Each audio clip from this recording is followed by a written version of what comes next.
In units 3 and 4, we have looked at elements connected in series and parallel, and also in the use of control sources. I will show a worked out example involving these aspects, and this is the kind of problem that you expect in the assignment for these two units.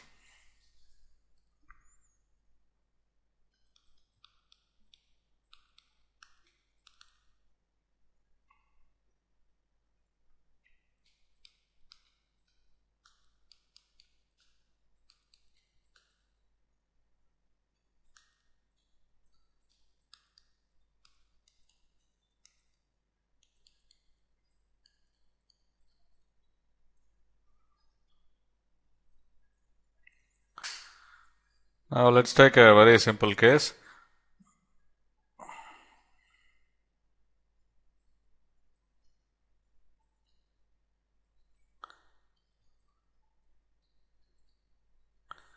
A circuit like this with two resistors in series, and any kind of question can be asked about this.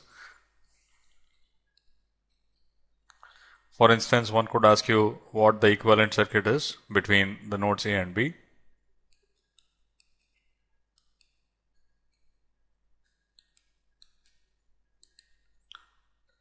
It clearly looks like a resistance of 3 kilo ohm, because we have already discussed this, that a series combination of a number of resistors simply looks like the sum of all the individual resistors. Now we could complicate this circuit by having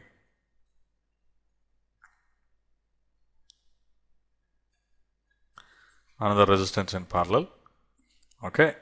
So again, there are a number of ways to solve this, but the easiest is you recognize that we have a parallel combination here. Okay. And that parallel combination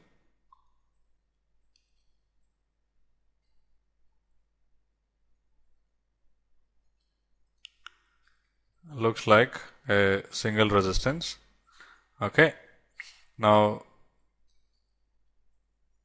if I call this the effective resistance, 1 over R effective will be 1 by 2 kilo ohm plus 1 by 8 kilo ohms. By the way, for two resistors in parallel, you are probably already familiar with the formula. If R1 and R2 are in parallel, they result in a single resistance value R1 R2 by R1 plus R2. Okay. This comes from the general relationship we evaluated earlier, that the reciprocal of the effective resistance is the sum of reciprocals of individual resistances. Okay. So if you calculate this, in this case, R effective turns out to be 1.6 kilo ohms. So this entire combination equals 1.6 kilo ohms, and in series with that we have this 1 kilo ohm. So in the new circuit, when we have the 8 kilo ohm resistor also, we have an effective resistance of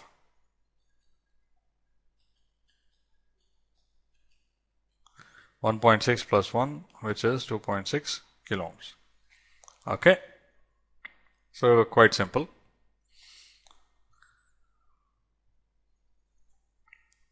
Now I'll show another simple example with control sources.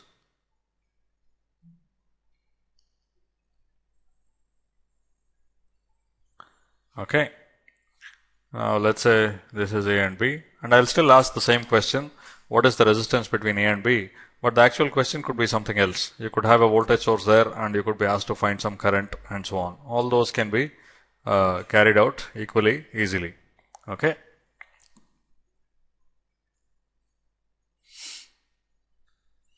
Let me define this voltage as Vx, and I'll define a voltage controlled current source which is 1 millisiemens times Vx. And again I ask, what is the equivalent between the nodes A and B? And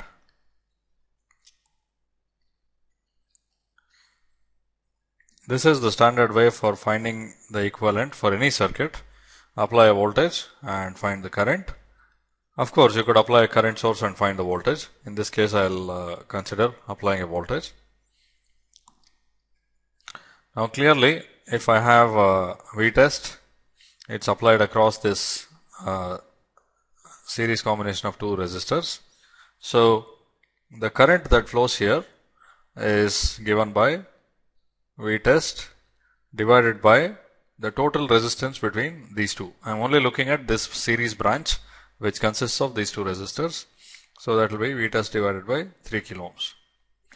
And this Vx would be the current flowing through that times the voltage, which is Vx V-test divided by 3 kilo ohms times 2 kilo ohms. Okay, which is V-test times 2 by 3.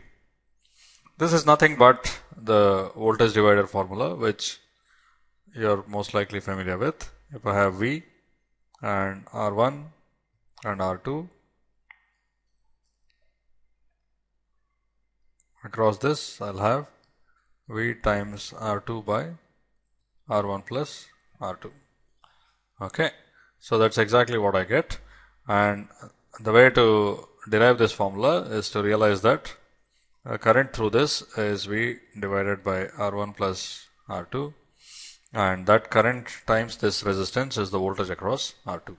Okay. Then this control current source draws a current which is basically 1 millisiemens times Vx, which is 1 millisiemens times V-test times 2 by 3. So all I did was to substitute the value of Vx in this place. Okay. So now the total current I test is equal to the current flowing here plus the current flowing there.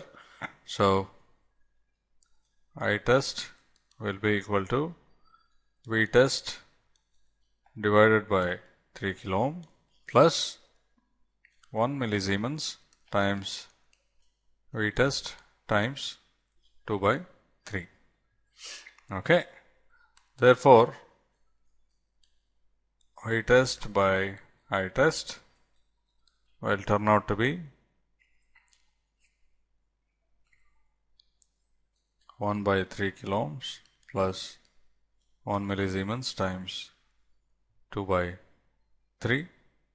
Okay, which this part you realize is 1 by 3 millisiemens. So this is 1 by 3 millisiemens plus 2 by 3 millisiemens.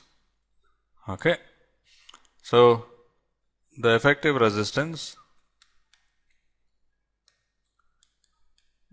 between A and B is V-test by I-test, which is 1 by 3 millisiemens plus 2 by 3 millisiemens, which is basically 1 kilo.